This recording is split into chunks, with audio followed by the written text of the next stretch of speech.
దేవుని ప్రశస్త నామానికి మహిమ కలుగును గాక. మన ప్రభు ప్రియరక్షకుడైన యేసు ప్రభుల వారి శుభనామంలో సెయింట్ థామస్ లోదరన్ సంఘ సభ్యులైన మీ అందరికీ కూడా 508వ మతోద్ధరణ పండుగ శుభాలను తెలియజేస్తూ, దేవుణ్ణి సత్యంతోనూ ఆత్మతోనూ ఆరాధించడానికి కూడి వచ్చినందుకే మీ అందరికీ ప్రభుపేట వందనాలు తెలియజేస్తూ ఉన్నాను. దేవుడు మనకిచ్చిన ఈ అవకాశాన్ని బట్టి దేవాది దేవునికి కృతజ్ఞతాస్తుతులు కూడా చెల్లిస్తూ ఉన్నాను. ఈ మతోద్ధరణ పండుగ మన సంఘ సాంప్రదాయంలో, లోదరన్ సంఘాలలో ప్రతి సంవత్సరము అక్టోబర్ 31వ తారీఖున జరుపుకోవటం ఆచారంగా ఉంది. అయితే ఈ మతోద్ధరణ పండుగను ఎందుకు జరుపుకోవాలో, ఎందుకు జరుపుకుంటున్నామో సాధారణమైన లోదరన్ సంఘ సభ్యులైన మీ అందరికీ కూడా తెలిసిందే. ఎందుకంటే ప్రతి సంవత్సరం జరిగేదే కాబట్టి. ఆనాటి రోమన్ క్యాథలిక్ సంఘ దురాచారాలలో విశ్వాసులైనటువంటి వారు మోసపోతూ, వారి కష్టార్జితమైన ధనాన్ని పోగొట్టుకుంటూ, ఆనాటి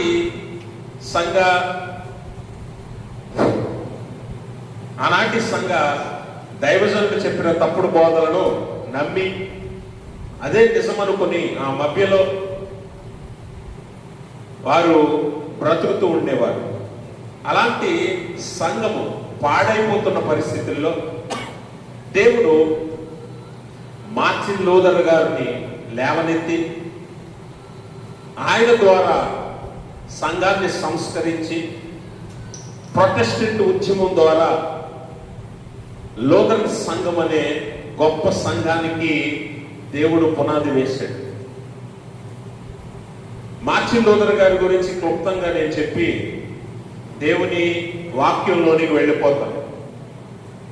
ఎందుకంటే ప్రతి సంవత్సరం మార్టిన్ లూథర్ గారి గురించి మనం మాట్లాడుకుంటూ ఉంటాం కాబట్టి ఆయన గురించి ఎంత మాట్లాడుకున్న సమయమో చాలదు. ప్రత్యేకంగా ఈరోజు మన కొరకు ఏర్పాటు చేయబడిన లేఖన భాగాలు కూడా ఉన్నాయి కాబట్టి వాటిని కూడా మనం ధ్యానించవలసిన అవసరం ఉంది కనుక మార్టిన్ లూథర్ గారి గురించి క్లుప్తంగా మనం తెలుసుకుందాం. మార్టిన్ లూథర్ గారు జర్మనీ దేశంలో ఐస్లెబెన్ అనే ఒక చిన్న పట్టణంలో హన్స్ లూథర్ అలాగే మార్గరెట్ అనే దంపతులకు 1483వ సంవత్సరం నవంబర్ 10వ తారీఖున జన్మించాడు. ఈ హన్స్ లూథర్ గారు, మార్గరెట్ గారు రాగి గనుల్లో పనిచేసే కూలివారు. చిన్న పనులే, కూలి పనులు చేసుకుని బ్రతికేవారు. అయినప్పటికీ చాలా విశ్వాసంతో బ్రతికేవారు, దేవుని యందు నమ్మికతో బ్రతికేవారు. క్రమశిక్షణ, ఆధ్యాత్మికత కలిగిన కుటుంబంగా ఉండేది. అందుకనే వారు క్రమశిక్షణలో మార్టిన్ లూథర్ గారిని పెంచడం జరిగింది. ఎంత క్రమశిక్షణ అంటే తల్లిదండ్రులుగా వారు ఒకసారి చిన్న వయసులో మార్టిన్ లూథర్ గారు వంటగదిలో చిన్న పప్పుల్ని దొంగిలిస్తే తన తల్లికి తెలిసిపోతే ఆ తల్లి రక్తం కారేలా కొట్టి దండించింది. అంత క్రమశిక్షణలో మార్టిన్ లూథర్ గారు పెరిగాడు. స్కూల్లో కూడా ఏదైనా తప్పు చేస్తే ఉపాధ్యాయులు అలాగే తన తండ్రి ఇద్దరు కూడా బెత్తంతో దండించేవారని మార్టిన్ లూథర్ గారే తెలియజేశాడు. అలాంటి క్రమశిక్షణ కలిగిన కుటుంబం నుంచి మార్టిన్ లూథర్ గారు పెరిగాడు. అయితే అలా పెరుగుతున్న క్రమంలో తన విద్యాభ్యాసము, బాల్యము అన్ని పూర్తయిన తర్వాత ఎన్నో సంఘటనలు జరుగుతూ వాటన్నింటినీ ఎదుర్కొని మార్టిన్ లూథర్ గారు పైకి వచ్చాడు. అలా ఒక వయసు వచ్చేసరికి సన్యాస మఠంలో కూడా చేరవలసి వచ్చింది. ఎందుకంటే ఒక పిడుగుపాటు గురైనప్పుడు ప్రమాదంలో ప్రాణం పోతుందేమో అని తను మొక్కుకున్నాడు. ఏమనంటే, నేను రక్షించబడితే సన్యాసాన్ని తీసుకుంటాను అని సన్యాస మఠంలో చేరతానని మొక్కుకున్నాడు. అలా మొక్కుకున్న మొక్కును బట్టి, మాటను బట్టి మార్టిన్ లూథర్ గారు సన్యాస మఠంలో కూడా చేరటం జరిగింది. అక్కడ ఎంతో ఆధ్యాత్మికతను వెంబడించేవాడు, అలాగే ప్రార్థనలు చేసేవాడు, ఉపవాసాలు ఉండేవాడు, అలాగే సంఘము కొరకు అనేకుల కొరకు ప్రార్థనలు చేసేవాడు, అలాగే విశ్వాసులైనటువంటి వారు సత్యాన్ని తెలుసుకోవాలని ఎంతో ప్రయాసపడేవాడు. అలాగున మంచి విద్యావేత్తగా, ఒక మంచి న్యాయవాదిగా, ఒక మంచి దైవ శాస్త్రజ్ఞుడిగా, అలాగే ఒక మంచి సంస్కర్తగా కూడా ఎదిగాడు. అలా మరి బైబిల్ అధ్యయనం కూడా బహుగా చేశాడు. అలా బైబిల్ అధ్యయనం బహుగా చేస్తున్న క్రమంలో ఆనాటి రోమన్ సంఘ సాంప్రదాయంలో అతను చూసింది, బైబిల్లో అతను చదివింది, రెండింటికి ఎంతో వ్యత్యాసం కనిపించేసరికి మార్టిన్ లూథర్ గారు బైబిల్ని ఇంకా లోతుగా చదవడం నేర్చుకున్నాడు. రోమన్ క్యాథలిక్ సంఘంలో మనం మునుపు కూడా నేను మీ జ్ఞాపకం చేసినట్లుగా పాప పరిహార పత్రాలు అమ్మటం, ఇంటెలిజెన్సెస్ అంటారు. పాప పరిహార పత్రాలు అంటే ఒక పాపము చేసినప్పుడు, లేకపోతే మన పాపము జీవితాన్ని కడుక్కోవటానికి మనము అక్కడ అధికారుల దగ్గర, దేవాలయంలో మతాధికారుల దగ్గరికి వెళ్ళి ఆ పత్రాన్ని, సర్టిఫికేట్ను మనం కొనుక్కుంటే మన పాపాలు పోయినట్లుగానే మనం భావించాలి అని ఆనాటి సాంప్రదాయం, దురాచారం. అలాగే చనిపోయిన వారి ఆత్మలు పరలోకానికి పంపటానికి లేదా వారి పక్షంగా పాపాలను క్షమించబడటానికి పర్గేటరీ అనే ఒక దురాచారం కూడా ఉండేది. అలా ఇంకెలా అనేక రకాల దురాచారాలు సంఘంలో ఉన్నాయి. ఇవన్నీ కూడా బైబిల్ చెప్పుచున్న మాటలు కాదని మార్టిన్ గారు గ్రహించారు. అందుకనే మార్టిన్ గారు ఆ పద్ధతిని మార్చాలని, సంఘాన్ని సంస్కరించాలని, సంఘాన్ని దిద్దాలని, సరైన సత్య మార్గంలోనికి నడిపించాలని ఎంతో ప్రయాసపడ్డాడు. దాని కొరకు ఎన్నో అవమానాలు పొందాడు, ఎన్నోసార్లు ప్రాణాపాయం నుంచి తప్పించుకున్నాడు. కొన్నిసార్లు అయితే ఇంట్లో ఉంటే చంపేస్తారేమో అని మరి అనేక స్థలాలలో దాక్కునేవాడు, సమాధుల్లో దాక్కునేవాడు, అలా తప్పించుకుని తిరిగేవాడు. ఎందుకనంటే క్రీస్తు కొరకు నిలవబడిన గొప్ప భక్తుడు, దైవజనుడు, మహనీయుడు మార్టిన్ లూథర్. అలాంటి మార్టిన్ లూథర్ గారు మన సంఘానికి వ్యవస్థాపకుడిగా ఉన్నాడు. మరి ఆయన సిద్ధాంతాలను బట్టి, ఆయన చెప్పిన వాక్య సత్యములో మనం నడిపించబడాలి. అలాంటి సంఘముగా ఉన్న మనము ఈరోజు మనకి ఏమి సంస్కరణ అవసరమో మనం తెలుసుకోవాలి. మార్టిన్ లూథర్ గారు ఈ దురాచారాలన్నింటినీ చూసి ఆనాటి పోపుని ఎదిరించి నిలబడ్డాడు. వాస్తవానికి పోప్ అంటే దైవ ప్రతినిధి, అనగా దేవునితో సమానమైన వాడు. ఆ కాలంలో పోపుతో ఎవరు వివాదం పెట్టుకోరు. పోపుని ఎదిరించి ఎవరు మాట్లాడటంకి సరిపోరు, ఎందుకంటే అది మరణశిక్ష. అలాంటి పరిస్థితుల్లో కూడా మార్టిన్ లూథర్ గారు క్రీస్తు కోసం, వాక్యం కోసం, దేవుని కోసం ధైర్యంగా నిలబడి పోపుని ఎదిరించాడు. ఆయనకు వ్యతిరేకంగా, రోమన్ క్యాథలిక్ సంఘ దురాచారాలకు వ్యతిరేకంగా 95 సిద్ధాంతాలను సిద్ధపరిచి ఆ 95 సిద్ధాంతాలను ఒక రేకు పలక మీద రాసి ఆనాడు జర్మనీలో విటెన్బర్గ్ దేవాలయపు ముఖద్వారానికి మేకులేసి కొట్టాడు.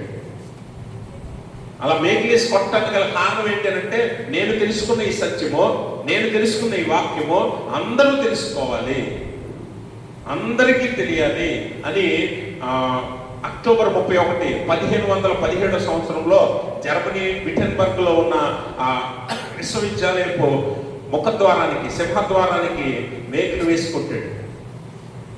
31వ తారీఖున ఎందుకు కొట్టాడు అంటే, నవంబర్ 1వ తారీఖు, నవంబర్ 2వ తారీఖు రోమన్ క్యాథలిక్ సంఘంలో all souls day, all saints day జరుగుతాయి. అంటే సర్వ పరిశుద్ధుల దినము, సర్వ ఆత్మల దినము జరుగుతాయి. ఈ 2 పండుగలు రోమన్ క్యాథలిక్ సంఘానికి చాలా ప్రాముఖ్యం. ఈ పండుగలకి చుట్టుపక్కల ఉన్నవారు, ఎక్కడెక్కడో ఉన్నవారు అందరూ కూడా ఆ రోజు అక్కడికి వస్తారు.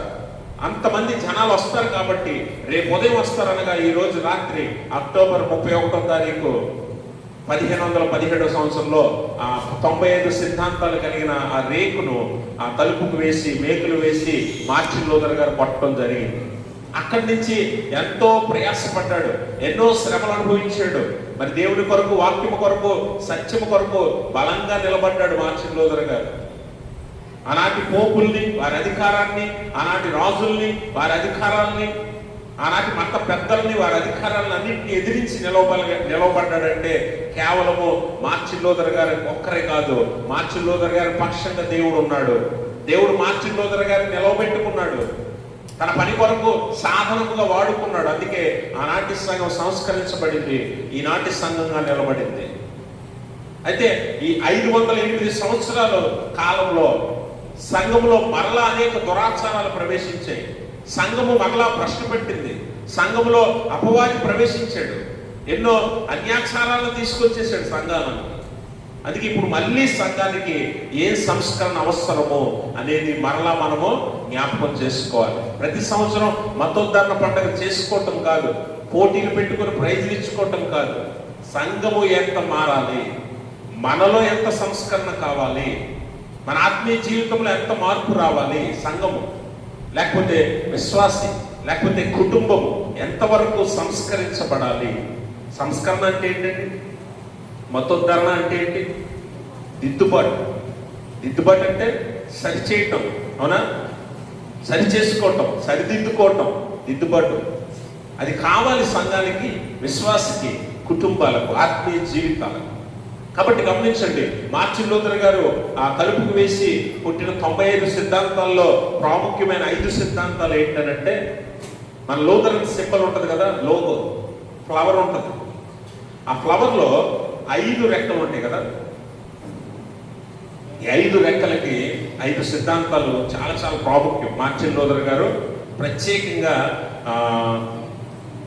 ఆ సిద్ధాంతాలను సిద్ధపరిచాడు. అందులో ప్రాముఖ్యమైనది ఒకటి, మొట్టమొదటిది ఏంటంటే సోలా స్క్రిప్చురా. సోలా స్క్రిప్చురా అంటే, సోలా అంటే లాటిన్ పదంలో లాటిన్ భాషలో ఎలోన్ అంటే మాత్రమే అని అర్థం. సోలా అంటే మాత్రమే. స్క్రిప్చురా అంటే స్క్రిప్చర్స్ అంటే లేఖనాలు. ఇంగ్లీష్లో స్క్రిప్చర్స్ అంటే లేఖనాలు. వాక్యము వలన మాత్రమే. ఇది ఆయన 5 సిద్ధాంతాలు, ప్రాముఖ్యమైన 5 సిద్ధాంతాల్లో మొట్టమొదటిది. దేనివల్ల? వాక్యం వలన మాత్రమే. ఇప్పుడు ఆనాడు పాప పరిహార పత్రాల వల్ల మనుష్యుడు పరిశుద్ధుడవుతాడు, రక్షించబడతాడని వారు నమ్ముతున్నారు. అయితే మనుషులకి ఏం తెలియాలంటే, నువ్వు పాప పరిహార పత్రాలు కొనుక్కున్నంత మాత్రాన, నువ్వు అర్పణలు ఇచ్చినంత మాత్రాన, దశంభాగాలు చెల్లించినంత మాత్రాన, డొనేషన్లు ఇచ్చినంత మాత్రాన, మంచి పనులు చేసినంత మాత్రాన నువ్వేమవ్వు? పరిశుద్ధుడు అవ్వవు. నువ్వు రక్షణ సంపాదించలేవు. దేని వల్ల సంపాదిస్తావు? వాక్యం వలన మాత్రమే. ఇందాక ఒక మంచి పాట పాడారు కదా, నీ వాక్యమే నన్ను బ్రతికించుతున్నది, ఆ బాధలలో అదే నాకు నెమ్మదినిస్తుంది. కీర్తనకారుడు 119వ కీర్తనలో 50వ వచనంలో ఆ మాట చెప్తాడు. 119వ కీర్తన అంతా కూడా కీర్తనకారుడు వాక్యం యొక్క గొప్పతనాన్ని వివరిస్తాడు. అంటే వాక్యం ఒక మనుషుని ఏం చేస్తుందట? బ్రతికిస్తుంది. వాక్యం ఒక మనుషుని ఏం చేస్తుందట? నెమ్మదిస్తుంది. బాధలలో నెమ్మదినిచ్చి ఓదారుస్తుంది.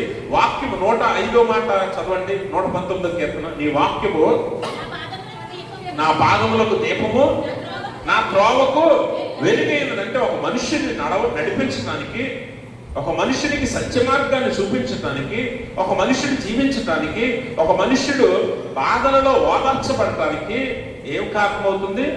వాక్యమే కారణం. అందుకనే వాక్యం వల్లనే ఒక మనుషుడు జీవిస్తాడు, వాక్యం వల్లనే ఒక మనుషుడు రక్షించబడతాడు. ఇది మార్టిన్ లూథర్ గారు చెప్పాలనుకుంటున్న సత్యం. అర్థమైందా మీకు? మొట్టమొదటిది ఏంటి? వాక్యం వలన మాత్రమే. రెండోది ఏంటో తెలుసా? సోలా ఫిదే అంటే ఫెయిత్ ఎలోన్, విశ్వాసం వలన మాత్రమే. దేని వలన? విశ్వాసం వలన మాత్రమే.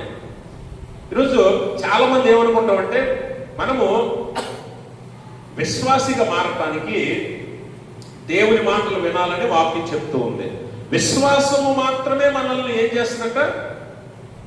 నీతిమంతులుగా, లేకపోతే విశ్వాసమే మనల్ని రక్షణలోనికి నడిపిస్తుంది. అందుకే రోమపత్రిక 1:17 వచనం అంటాడు, నీతిమంతుడు విశ్వాస మూలంగా మాత్రమే జీవిస్తాడు.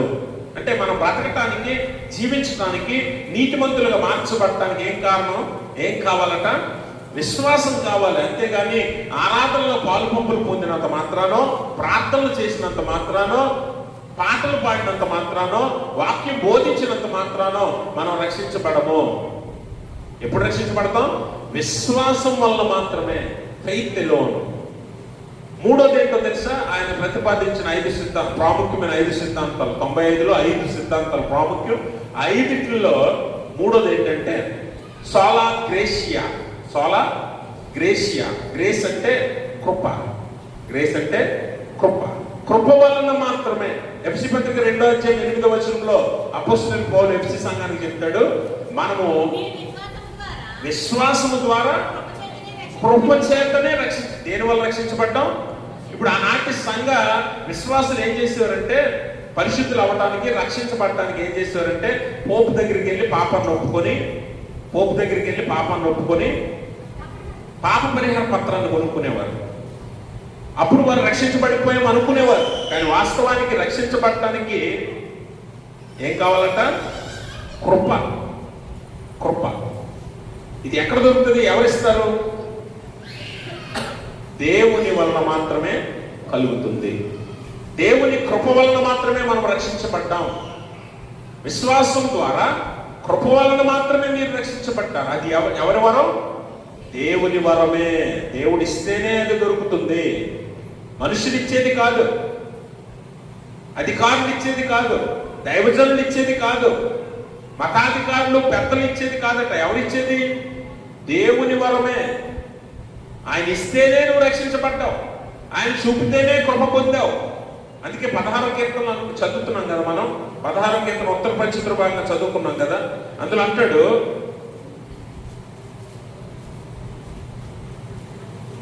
చివరి మాట అంటున్నాడు, నీ సన్నిధిని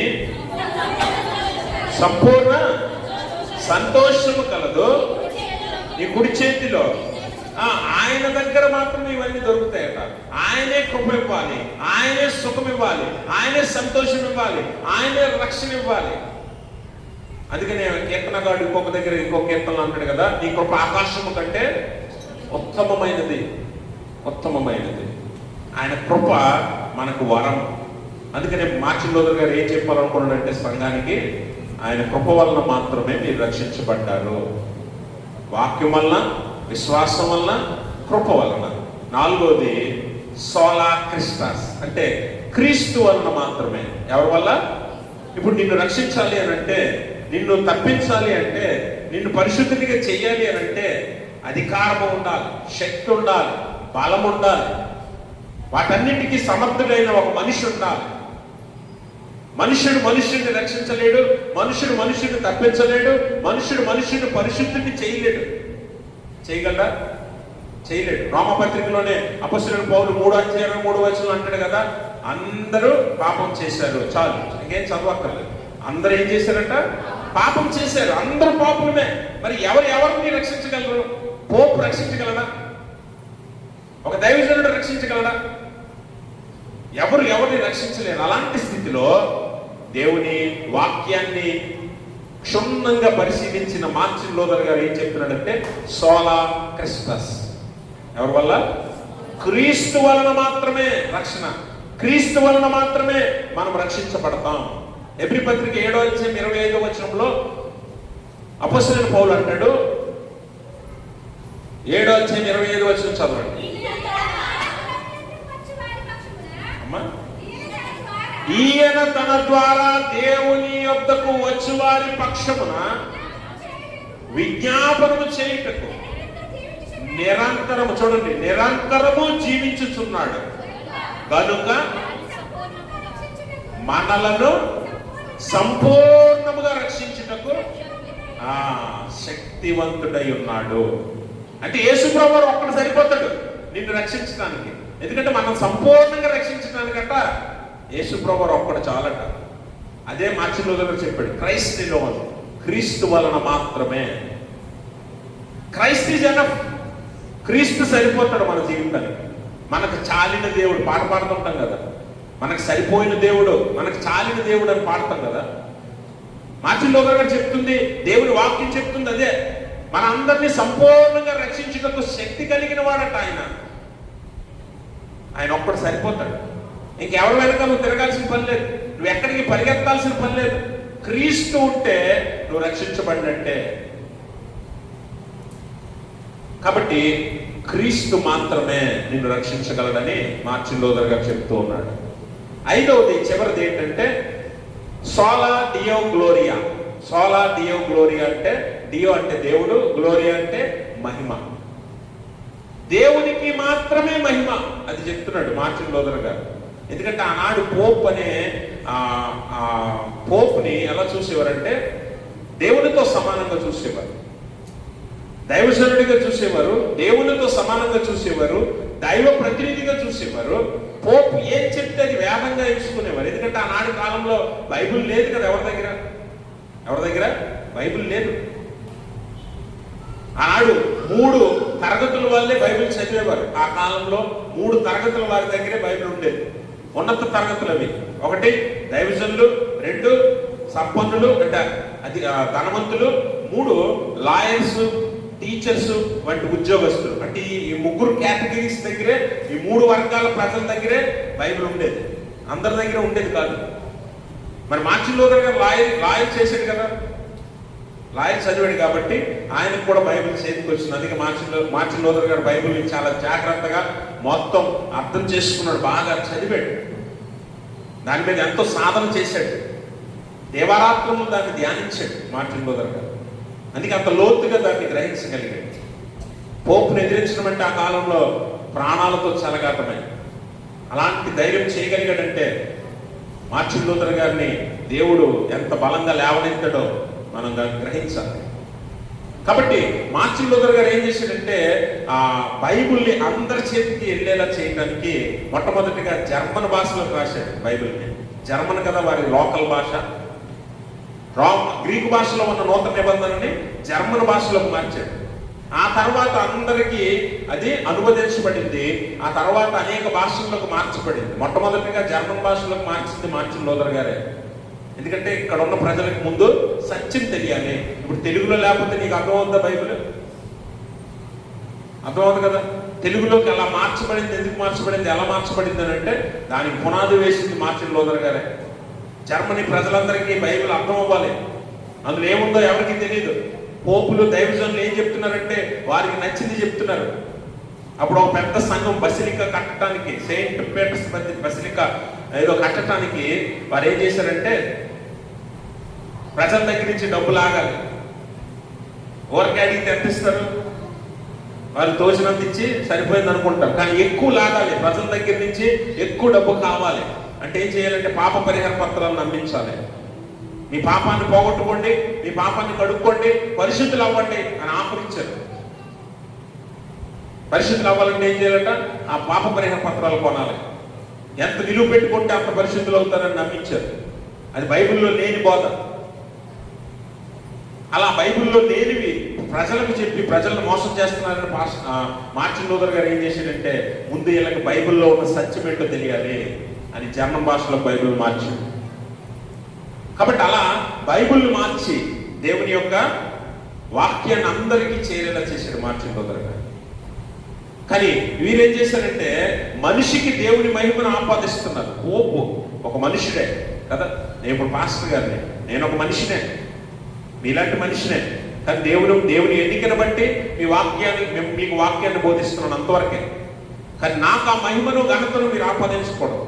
నాకే కాదు, ఏ దైవజనుడికి ఎవరికి కూడా మహిమను ఆపాదించకూడదు. దేవుని మహిమని ఎవరు దొంగిలించకూడదు. అదే మార్టిన్ లూథర్ గారు అంటాడు, సోలా డియో గ్లోరియా, దేవునికి మాత్రమే మహిమ చెందాలి, దేవునికి మాత్రమే మహిమ చెందాలి. అందుకని యేసు ప్రభువు ఏమంటాడంటే అపవాది ఆయన్ను శోధిస్తుంది. అపవాది ఆయన్ను శోధించి పడగొట్టడానికి ప్రయత్నం చేస్తున్నప్పుడు అపవాదితో యేసు ప్రభువు అంటాడు మత్తయి సువార్త 4:10 అప్పుడు ఆయన సాతానా పొమ్ము, ప్రభు అయిన నీ దేవునికి మొక్కి ఆయనను మాత్రమే నువ్వేం చేయాలట? సేవించాలి. ఎవరిని సేవించాలి? నువ్వు. యెహోషువ భక్తుడు అంటాడే, మంచి సాక్ష్యం ఇస్తాడు, మీరు ఎవరిని సేవించినను నేనును నా ఇంటి వారును యెహోవాను మాత్రమే సేవిస్తాం. ఈ సాక్ష్యం ప్రతి విశ్వాసి చెప్పగలగాలి. కానీ ఈరోజు మనుషులే దేవుళ్ళు అయిపోయారు. మనుషులకు మనుషుల మాటలే వేదమైపోయింది. ఈరోజు చాలా మంది విశ్వాసులకి పాస్టర్ గారులే దేవుళ్ళు. అంటే ఒక పాస్టర్ గారు నేను చెప్తున్నాను, చాలా మందికి పాస్టర్ గారులే దేవుళ్ళు. ఆ పాస్టర్ గారు చెప్తేనే చేస్తారు కొంతమంది, తెలుసా? ఆ పాస్టర్ గారు ఏం చెప్తే చేసే వాళ్ళు ఉన్నారు. ఈరోజు వేరే పాస్టర్ గారు చెప్తే వినరు, మళ్ళీ తెలుసా? వేరే పాస్టర్ గారు చెప్తే వినరు. నేను ఒకసారి ఒక మీటింగ్కి వెళ్ళాను. ఒక మీటింగ్కి వెళ్తే నాతో పాటు ఇంకో పాస్టర్ గారు పక్కన కూర్చున్నాడు. వాళ్ళ సంఘస్థులు అక్కడ కింద కూర్చున్న వాళ్ళందరూ. నేను గొంతు చించుకుంటున్నాను, దేవునికి స్తోత్రం అంటే అసలు కదలరు మెదలరు. సరే వీళ్ళు ఎత్తేనేమో చెప్పరేమో అనుకుని నా మాటలు నేను చెప్పి ముగించి కూర్చున్నాను. ఆ తర్వాత అయ్యగారు లేచారు. అయ్యగారు చెయ్యెత్తే చాలు దేవునికి స్తోత్రం అంటున్నారు. అంటే ఇలాంటి విశ్వాసులు కూడా ఉన్నారు చాలా మంది. అర్థమైందా? దైవజనులు వారి మాటలను బట్టి జీవించేవారు చాలా మంది ఉన్నారు. అందుకనే మార్టిన్ లూథర్ గారు ఏమంటున్నాడంటే, మనుషులకు దేవుని మహిమను ఆపాదించొద్దు. ఎవడు దేవుడితో సమానమైన వాడు కాడు. దేవునికి మాత్రమే మహిమ చెల్లాలి. అందుకే యేసు ప్రభువు వారు సాతానుతో అంటున్నాడు, నీ దేవుడైన ప్రభువుకు మొక్కి ఆయనను మాత్రమే సేవించు. ఎవరికి నువ్వు ఆ ఘనతను మహిమను ఇవ్వకూడదు కూడా. ఇది మనం తెలుసుకోవాల్సిన సత్యం. మార్టిన్ లూథర్ గారు ప్రతిపాదించిన 95 సిద్ధాంతాల్లో ప్రాముఖ్యమైన 5 సిద్ధాంతాలు ఇవి. వీటి పునాదిని మనము వేసుకోవాలి. ఈ పునాది మీద మన ఆత్మీయ జీవితాలను కట్టుకోవాలి. అప్పుడు మన జీవితాలు దేవునికి మహిమకరంగా ఉంటాయి. అందుకే ఈరోజు చదువుకున్న లేఖన భాగాల్లో కూడా దేవుని వాక్యం మనకు తెలియజేస్తున్న సత్యాన్ని మనం గ్రహించాలి. గలతీ పత్రిక 2వ అధ్యాయము 16వ వచనం నుంచి 21 వరకు ఉన్న లేఖన భాగంలో మనము దేని వలన నీతిమంతులుగా తీర్చబడ్డామంటాడంటే, జస్టిఫైడ్ బై ఫెయిత్, విశ్వాస మూలముగా నీతిమంతులుగా మనం ఏం చేయబడ్డామంట? తీర్చబడ్డాం. ఇక్కడ మీరు గమనించాలి, విశ్వాసమా క్రియల అని పౌలు మాట్లాడుతున్నాడు. విశ్వాసమా క్రియల. ఈరోజు చాలా మంది విశ్వాసులు, సంఘ సభ్యులు, లేకపోతే ఇంకా అనేక మతాల సోదరులు అందరూ కూడా ఏం నమ్ముతారంటే, మనము మంచి మనసు కలిగి మనం దాన ధర్మాలు, ధర్మ కార్యాలు, పరోపకార కార్యాలు చేస్తే మనం మంచి వాళ్ళం అవుతాం, మంచి సాక్ష్యం కలిగిన వారు అవుతాం, మనం పరిశుద్ధులు అవుతాం, మోక్షం సంపాదిస్తాం, స్వర్గం పొందుతాం, పరలోకానికి వెళ్ళిపోతాం అని చాలా మంది నమ్ముతూ ఉన్నారు. అందుకనే ధర్మ కార్యాలు, అన్నదానాలు, దాన ధర్మాలు ఇవన్నీ చేస్తూ ఉంటాం. కానీ వాస్తవానికి దేవుని వాక్యం స్పష్టంగా చెప్తున్న మాట ఏంటంటే, మనం విశ్వాసం వలన నీతిమంతులుగా మార్చబడ్డాం తప్ప క్రియల వలన కాదు. క్రియల వలన మనం నీతిమంతులుగా మార్చబడము. క్రియల వలన నీతిమంతులుగా మనం మార్చబడినట్లయితే క్రీస్తు మరణించినది నిష్ప్రయోజనం అంటాడు పౌలు ఈ గలతీ పత్రికలో. ఒకవేళ క్రియల వల్లనే నీతిమంతుడు అయిపోతే క్రీస్తు మన కొరకు మరణించడం ఎందుకు? క్రీస్తు మన కొరకు ప్రాణం పెట్టడం ఎందుకు? క్రీస్తు మన కొరకు రక్తం చిందించడం ఎందుకు? కాబట్టి మనము దేని వల్ల నీతిమంతులు అవుతున్నామట? క్రియల వలన కాదు. దేనివల్ల? విశ్వాసం మూలంగా. అందుకని 16వ వచనం చదవండి. మనము జన్మ మూలన యూదులమే గాని అన్యజనులలో చేరిన పాపులము కాము. మనుష్యుడు క్రీస్తు యేసునందలి విశ్వాస మూలముగానే గాని ధర్మశాస్త్ర సంబంధమైన క్రియల మూలముగా నీతిమంతులుగా తీర్చబడడు అని ఎరిగి ఉండండి అంటున్నాడు. చాలండి. దేని వల్ల మనం నీతిమంతులం అవ్వట? ధర్మశాస్త్ర మూలముగా, క్రియల వలన మనం నీతిమంతులము కాము. క్రీస్తు యేసునందున్న విశ్వాసం వల్ల మనం నీతిమంతులు అవుతాం. ఒకవేళ ధర్మశాస్త్రం మూలంగానే నీతిమంతులు అనుకుంటే, ఇప్పుడు మనం కూడా ఏం చేయాలి? యోధా ధర్మశాస్త్రాన్ని, మోషే ఇచ్చిన ధర్మశాస్త్రాన్ని మనం పాటించాలి. కానీ దేవుడు దాన్ని బట్టి నిన్ను నీతిమంతులుగా మార్చట్లా. క్రియల బట్టి మనుషుడు నీతిమంతుడు అవడట. దేని వల్ల అవుతాడు? విశ్వాసం మూలంగా. అంటే విశ్వాసం ఉండి అప్పుడు క్రియలు చేయి. అందుకే దేవుని వాక్యం ఏమంటది? విశ్వాసం లేని క్రియలు మృతము. అర్థమైంది మీకు? కాబట్టి విశ్వాసం లేకుండా నువ్వు నీతిమంతుడు అవ్వవు. నువ్వు ఎంత మంచి పనులు చేయి, దాన ధర్మాలు చేయి, డొనేషన్లు, పెద్ద పెద్ద సంఘాలు కట్టు, ఏం చేసినా కూడా నీతిమంతుడు అవ్వవు. క్రీస్తునందు విశ్వాసం మూలంగానే నువ్వు నీతిమంతుడు అవుతావు. ధర్మశాస్త్రం ఎప్పుడు వచ్చిందండి?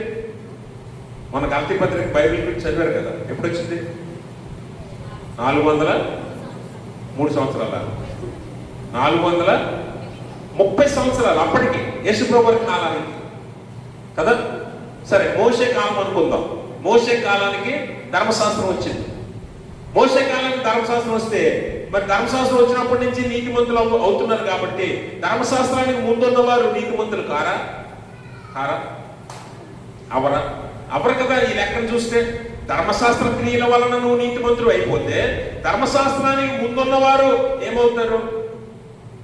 అందుకే దేవుని వాక్యంలో మరి ధర్మశాస్త్రం మోషే కంటే ముందున్న భక్తులు మనం చూస్తే నోవహు, అబ్రహాము, వీరందరూ నీతిమంతులే కదా.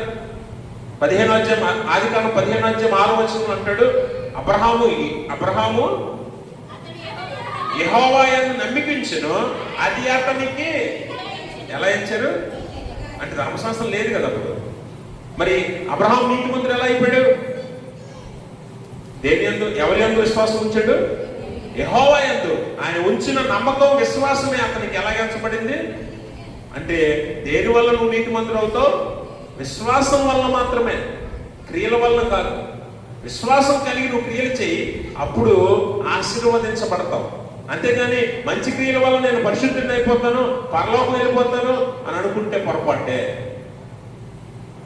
కాబట్టి గమనించండి, మనం దేని వల్ల పరిశుద్ధులు అవుతున్నాము, నీతిమంతులుగా మార్చబడుతున్నామంట. విశ్వాసం మూలముగానే మనము నీతిమంతులుగా మార్చబడుతున్నాం అన్న సంగతి ఇక్కడ మనము జ్ఞాపకం చేసుకోవాలి. అలాగే ఆయన కృప వలన మాత్రమే అని కూడా గలతీ పత్రికలో పౌలు గలతీ సంఘాన్ని జ్ఞాపకం చేస్తున్నాడు. ఆయన కృప వలన, ఆయన కృప మనల్ని రక్షణలోనికి నడిపిస్తుంది. అయితే ఆయన కృప చూపుతున్నాడు కదా అని పదే పదే పాపం చేయమని దాని అర్థం కాదు. అర్థమైందా? పదే పదే పాపం చేయమని దాని అర్థం కాదు. కృప చూపి మనల్ని రక్షణలోనికి నడిపించాడంటే ఒక అవకాశం ఇచ్చి దేవుడు మనల్ని రక్షించాడు. మరి మరలా మనం పాపం చేయకూడదు. అందుకే నాకు ఎంత ఏమంటాడంటే కృప పాపానికి మూలం కాదు, అట్లా రాదు. చూడండి 17వ వచనం. కాగా మనము క్రీస్తునందు నీతిమంతులమని తీర్చబడదుమని వెదుకుచుండగా మనము పాపులముగా కనబడిన యెడల ఆ పక్షమందు క్రీస్తు పాపమునకు పరిచారకుడు ఆయన, అట్లా అనరాదు. ఎందుకంటే దేవుడు కృప చూపి మనల్ని రక్షిస్తున్నాడు కాబట్టి కృప చూపుతాడు కనుక పదే పదే పాపం చేయకూడదు. చేయొచ్చు అని అనుకుంటే అలా చేయకూడదు, అట్లా అనరాదు. ఎందుకంటే మనం క్రీస్తులో నీతిమంతులుగా తీర్చబడుతున్నామని ఎదురు చూసినప్పుడు ఇంకా మనం పాపులముగా ఉన్నామంటే క్రీస్తు పాపానికి దాసుడా? క్రీస్తు వల్ల మనకు ప్రయోజనం లేదా? అట్లా అనరాదు. క్రీస్తు వల్ల మనకు ప్రయోజనం ఉంది, క్రీస్తు వల్లే మనం నీతిమంతులు అవుతాం. అయితే మనం ఏం చేస్తున్నామట? ఆ తర్వాత వచ్చిన చదవండి. నేను పడగొట్టిన వాటిని మరలా కట్టిన యెడల. గమనించారా? ఇప్పుడు యేసు ప్రభు వారు మనకిచ్చిన వాక్యాన్ని బట్టి మనలో ఉన్న పాపాన్ని తీసివేసిన తర్వాత మళ్ళీ ఆ పాపాన్ని తెచ్చిపెట్టుకున్నాం అనుకోండి, అప్పుడు మనం ఏమవుతాం? అపరాధులం అవుతాం. అప్పుడు మనము అపరాధులం అవుతాం. అందుకనే ఆయన పడగొట్టిన వాటిని మరలా మనము కట్టకూడదు. ఆయన నువ్వు చేసిన పాపంను విడిచిపెట్టాక మళ్ళీ తెచ్చిపెట్టుకోకూడదు. అందుకే పౌలు ఏమంటాడు? నేను పడగొట్టిన వాటిని మరలా కట్టిన యెడల నేనేమవుతాను? అపరాధిని అవుతాను. నువ్వు వదిలేసావు, క్రీస్తులోకి వచ్చిన తర్వాత నువ్వేం చేసావు? నీ పాపాన్ని, పాత జీవితాన్ని వదిలేసి వచ్చావు. మళ్ళీ అది తెచ్చిపెట్టుకుంటే అప్పుడు నువ్వు అపరాధివి. అప్పుడు నువ్వు అపరాధివి. కానీ క్రీస్తులో నీతిమంతుడు అవ్వచ్చు, క్రీస్తులో నువ్వు కృప పొందొచ్చు, క్రీస్తులో నువ్వు రక్షించబడచ్చు. కానీ ఆ రక్షణను, ఆ నీతిని నువ్వు పోగొట్టుకోవాలంటే నువ్వేం చేస్తున్నావంట? పోగొట్టుకోవడానికి నువ్వు పడగొట్టిన వాటిని మళ్ళీ తెచ్చిపెట్టుకుంటున్నావు, వదులుకున్న వాటిని మళ్ళీ తెచ్చిపెట్టుకుంటున్నావు. అందుకని ఆయన అంటాడు, ఆయన కృప మనల్ని రక్షిస్తుంది, క్రీస్తులో మనం రక్షించబడుతున్నాం అనే విషయాన్ని ఇక్కడ పౌలు జ్ఞాపకం చేస్తున్నాడు. అందుకని ఆయన ఏమంటాడంటే ఆచారాల విషయంలో మనం ఏం చేయాలట? చనిపోవాలి. క్రీస్తు విషయంలో బతకాలి. ఆచారాల విషయంలో చనిపోయి క్రీస్తు విషయంలో మనం బ్రతకాలి. Dead to sin, alive to God. దేవుని విషయంలో బ్రతికి పాపం విషయంలో చనిపోవాలి. అందుకే పౌలు ఏమంటాడు అక్కడ? నేను క్రీస్తుతో కూడా సిలువ వేయబడ్డాను, ఇక నువ్వు జీవించుతున్నది నేను కాదు, క్రీస్తే అంటాడు. అంతకుముందు పాపంలో జీవించిన పౌలు, అన్యాచారాల్లో జీవించిన పౌలు, ఈ లోక సంబంధమైన మూలాచారాల్లో జీవించిన పౌలు ఆ విషయంలో చచ్చిపోయిన అంటాడు. ఆ పాత పౌలు చనిపోయాడట. కొత్తగా నేను క్రీస్తులో జీవిస్తున్నాను, ఇక జీవించుతున్నది నేను కాదు, క్రీస్తే. రిఫర్మేషన్ అంటే ఏంటో తెలుసా? కొత్తగా మారటం, రీఫార్మ్ అంటే మళ్ళీ కట్టడం, మళ్ళీ ప్రారంభించడం, మళ్ళీ మొదలు పెట్టడం. రిఫార్మ్. మనలో ఉన్న తప్పుల్ని, పాపాలని వదిలేసి మళ్ళీ ప్రారంభించాలి మనం కొత్త జీవితాన్ని. అందుకే పౌలు ఏమంటాడంటే, నేను సిలువ వేయబడ్డాను క్రీస్తుతో, నా పాప జీవితాన్ని, పాత జీవితాన్ని వదిలేస్తాను, సిలువ వేసి వదిలేస్తాను, చంపేశాను. నేను చచ్చిపోయాను, నా పాత పౌలు చనిపోయాడు. ఇప్పుడు కొత్తగా నేను క్రీస్తులో జీవిస్తున్నాను, నాలో బ్రతుకుతున్నది క్రీస్తే. ఇది నిజమైన మతోద్ధరణ. నీలో జరగాలి, నీ కుటుంబంలో జరగాలి, మన సంఘంలో జరగాలి. ఇది నిజమైన మతోద్ధరణ, ఇది నిజమైన దిద్దుబాటు, ఇది నిజమైన సంస్కరణ. ఇది జరగాలి. దీనికోసమే మతోద్ధరణ పండుగ జరిగించుకునేది. దినదినము మనము కొత్తగా మారాలి, క్రీస్తులోనికి మారాలి. చదువుకున్న సువార్త పాఠ్యభాగంలో యేసు ప్రభు వారు యోహాను సువార్త 8వ అధ్యాయం 31 నుంచి 36 వచనాల్లో యేసు ప్రభు వారు ఒక చక్కని మాట చెప్తాడు. 31వ వచనం చదవండి అమ్మా. కాబట్టి యేసు తనను నమ్మిన యూదులతో, మీరు నా వాక్యమందు నిలిచిన వారైతే నిజముగా నాకు శిష్యులై ఉండి. ఈ మాట చాలా జాగ్రత్తగా గుర్తుపెట్టుకోండి. యేసుప్రభు వారు చెప్తున్న మాట ఏంటంటే, తనను నమ్మిన యూదులతో. ఇప్పుడు యేసుప్రభు వారిని మీరు నమ్ముతున్నారా లేదా? నమ్ముతున్నారా లేదా? నమ్మిన వారు దేవునికి స్తోత్రం చెప్పండి. దేవునికి స్తోత్రం. నమ్ముతున్నారా లేదా? ఇప్పుడు యేసుప్రభు వారు తనను నమ్మిన యూదులతో ఈ మాట చెప్తున్నాడు. అంటే ఆయన నమ్మిన మనతో కూడా ఆయన ఈ మాట చెప్తున్నాడు. ఏంటా మాట? నా వాక్యమందు మీరు నిలిచిన వారైతే నిజముగా నాకు శిష్యులై ఉండి. 3 విషయాలు చెప్పాడు ఇక్కడ యేసుప్రభు గారు. నిజమైన విశ్వాసి, నిజమైన శిష్యుడు ఎలా ఉంటాడట? ఆయన వాక్యమందు నిలిచి ఉంటాడు, ఆయనకు నిజమైన శిష్యుడిగా ఉంటాడు, సత్యాన్ని గ్రహిస్తాడు. ఇప్పుడు నిజమైన శిష్యుడు ఎలా ఉన్నారట? యేసుప్రభు వారి శిష్యులు ఎవరు? 12 మంది శిష్యుల్లో ఆయన అంతరంగిక శిష్యులుగా ఉన్నవారు ఎవరు? పేతురు, యోహాను, యాకోబు. మిగిలిన 12 మంది కూడా ఆయన వెంబడించారు, ఆయన వెనకే తిరిగారు, ఆయన చెప్పింది చేశారు. నిజమైన శిష్యుడు అలా ఉంటాడట. నా వాక్యమందు నిలిచి ఉంటాడు, సత్యాన్ని గ్రహిస్తాడు. సత్యాన్ని గ్రహిస్తాడు. గమనించండి, శిష్యుడు ఎప్పుడు కూడా, శిష్యుడు డిసైపుల్ అనే మాటకి గ్రీకు భాషలో ఉన్న పదం ఏంటంటే మథేటాస్. మథేటాస్ అంటే దాని అర్థం ఏంటో తెలుసా? నేర్చుకునేవాడు. నేర్చుకోవడం అంటే ఏంటి? రోజు నేర్చుకోవాలి. యేసుప్రభు వారిని వెంబడిస్తూ 3.5 సంవత్సరాలు నేర్చుకున్నారు. యేసుప్రభు వారు పరలోకానికి వెళ్ళిపోయాక పరిశుద్ధాత్మ నడిపింపులో నేర్చుకున్నారు. అనుదినము నేర్చుకునేవాడే శిష్యుడు, నిజమైన శిష్యుడు. కాబట్టి యేసుప్రభు వారు ఏమంటున్నాడంటే, నా వాక్యమందు నిలిచి నాకు నిజమైన శిష్యులుగా ఉండి సత్యాన్ని గ్రహిస్తున్నారు మీరు. అది దేవుడు కోరుకుంటున్నాడు. ఈరోజు నీకు నాకు చెప్తుంది అదే. సత్యం అంటే ఏంటో తెలుసుకోవాలి. సత్యం అంటే ఏంటో తెలుసుకోవాలి. ఆయన వాక్యమందు నిలిచి ఉండాలి. వాక్యం తెలియకపోతే సత్యం తెలియదు, గుర్తుపెట్టుకోండి. వాక్యం తెలియకపోతే సత్యం తెలియదు. ఇప్పుడు ఆనాటి ప్రజలకు వాక్యం తెలియదు కాబట్టి సత్యమేదో తెలియదు. అందుకే వారు ఏం చెప్పినా పాప పరిహార పత్రాలు కొనుక్కోమంటే కొనుక్కున్నారు. నీ పూర్వీకుల ఆత్మలను పరలోకానికి పంపిస్తాం, నరకం నుంచి లేకపోతే పాతాళం నుంచి అంటే కూడా నమ్మారు. ఎందుకు?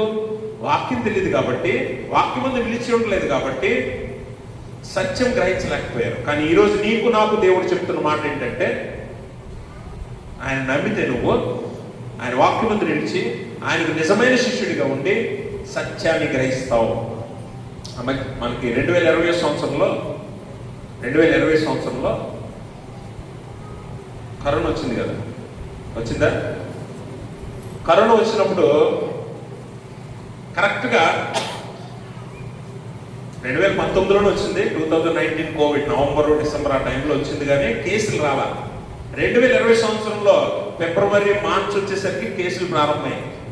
మార్చి 21 అనుకుంటా, నాకు గుర్తుంటే బాగా నాకు బాగానే గుర్తుంది, ఒకవేళ తప్పైనా అవ్వచ్చు. 21, 22 తేదీలు మార్చి నెల 21 ఆ డేట్లలో మొట్టమొదటిగా లాక్డౌన్ పెట్టకముందు ఒక రోజు పెట్టారు. ఒకరోజు మన ప్రధానమంత్రి గారు ఏదో పెట్టారు. ఏంటది? చెప్పండి. గుర్తురాట్లేదు. ఆ రోజు మనందరం ఏం చేసామంటే గో కరోనా అని అన్నాం. అవునా?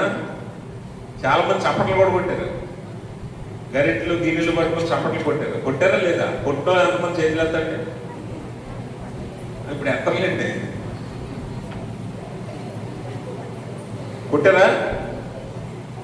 కొట్టారా లేదా అంటే మీరు గమనించాలి. ఇప్పుడు కరోనా అనేది ఏమైనా మనిషా? వెళ్ళిపోవడానికి మనిషా? సత్యం తెలియదు మనకి. పాతకాలంలో పెద్దవారు ఉన్నారు ఇక్కడ. ఇప్పుడంటే హాస్పిటల్ గట్రా వచ్చాయి. హాస్పిటల్ వచ్చి మంచి ట్రీట్మెంట్లు జరుగుతున్నాయి. ఒక 50 సంవత్సరాలు 40 సంవత్సరాలు వెనకాల కుక్క కరిసింది అనుకోండి, ఎవరికైనా ఏం చేసేవారు? చెప్తూ కొట్టేవారు. చెప్తూ కొడితే తగ్గిపోయిందని ఎవరు చెప్పాడు మీకు? మరి అలా నిజంగా తగ్గిపోతే ఈ రోజు ఎందుకు చెప్తూ కొట్టరు? ఇప్పుడు కూడా చెప్తూ కొట్టచ్చు కదా. మరి అప్పుడు తగ్గిపోయింది, ఇప్పుడు తగ్గదా? అప్పుడు ఎవడో చెప్పాడు, గుడ్డిగా నమ్మేశాం. కానీ తర్వాత తెలిసింది అది సత్యం కాదని. ఇలాంటి ఆచారాలు ఈ రోజుకి నువ్వు ఆచరిస్తున్నావు, గుర్తుపెట్టుకో. నీకు తెలియదు అంతే, సత్యం అనుకుంటావు. అందుకే దేవుడు యేసుప్రభువు ఏమంటున్నాడంటే, నా వాక్యమందు నిలిచి సత్యాన్ని గ్రహిస్తాడు. ఎవడు? నిజమైన శిష్యుడు, రియల్ డిసైపుల్. నిజమైన శిష్యుడు అయితే సత్యమేదో గ్రహిస్తాడు, అబద్ధమేదో గ్రహిస్తాడు. దేన్ని వెంబడించాలో దాన్ని వెంబడిస్తాడు. ఇప్పుడు మనం గుడ్డిగా సంఘాల్లో ఈరోజు ఉన్న ఆచారాలు, దురాచారాలు చూడండి. సంఘాల్లో ఈ రోజుకి మనము ముహూర్తాలు చూస్తాం. గల్తీ పత్రికలో అంటాడు కదా, సంఘాన్ని పౌలు హెచ్చరిస్తాడు.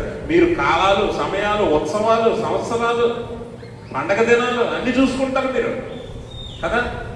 ఇప్పటికీ మన క్రైస్తవ సంఘాల్లో శనివారం వస్తే నాన్ వెజ్ తినలేని క్రైస్తవులు ఉన్నారు తెలుసా.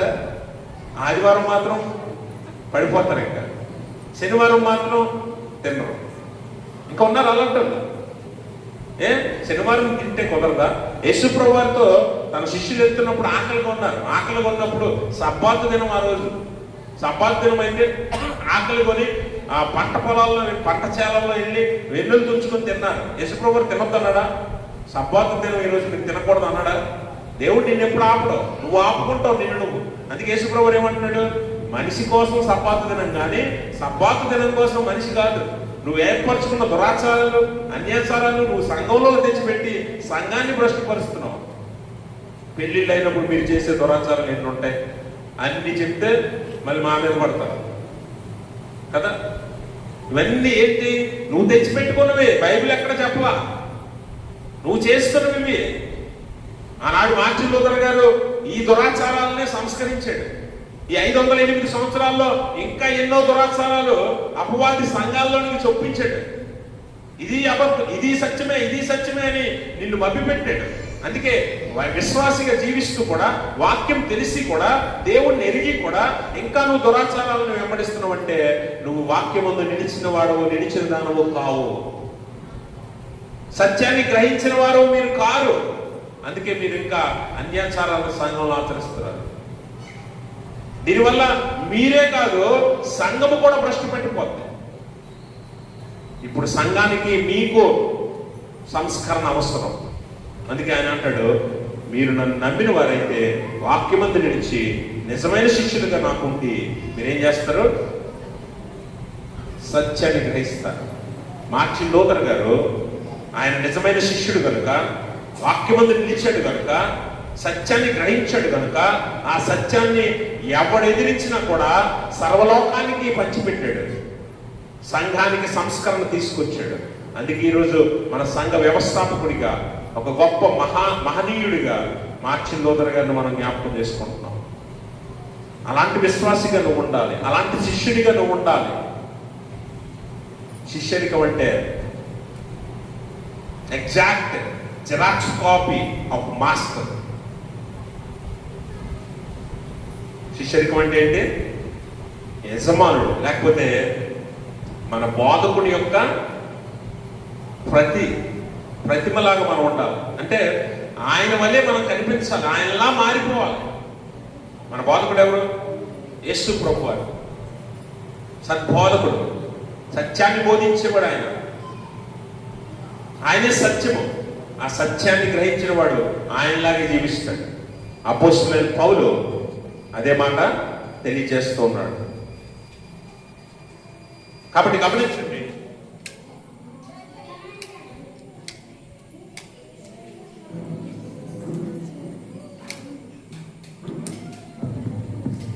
గమనించండి, ప్రభునందు ప్రియమైన స్నేహితులారా, ఈరోజు మతోద్ధరణ పండుగ జరుపుకుంటున్న మనము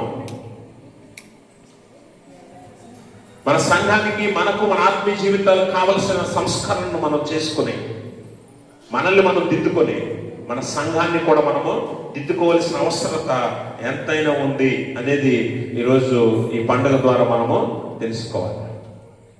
అందుకే సత్యాన్ని గ్రహించిన వాడే ఆయనకు నిజమైన శిష్యుడు. అలా కాక మేము విశ్వాసులము, పరిశుద్ధులము, భక్తులము అని మీరు ఎంతకాలం చెప్పుకున్నా దేవుడు ఒకరోజు మిమ్మల్ని, మనల్ని తిరస్కరిస్తాడు. ఎందుకంటే మన జీవితం, మన నీతి క్రియలన్నీ దేవుని దృష్టికి మురికి గుడ్డల్లాగా కనిపిస్తున్నాయి. అందుకే ఆయన నీతి, ఆయన కృప, ఆయన యందు విశ్వాసమే మనల్ని నీతిమంతులుగా మారుస్తుంది. అది దేవుని వరం మాత్రమే తప్ప నీ గొప్పతనం, నా గొప్పతనం ఏది లేదు. ఈ మతోద్ధరణ పండుగలో నువ్వు నేర్చుకోవాల్సింది, ఆచరించాల్సింది, తీర్మానించుకోవాల్సింది ఇదే.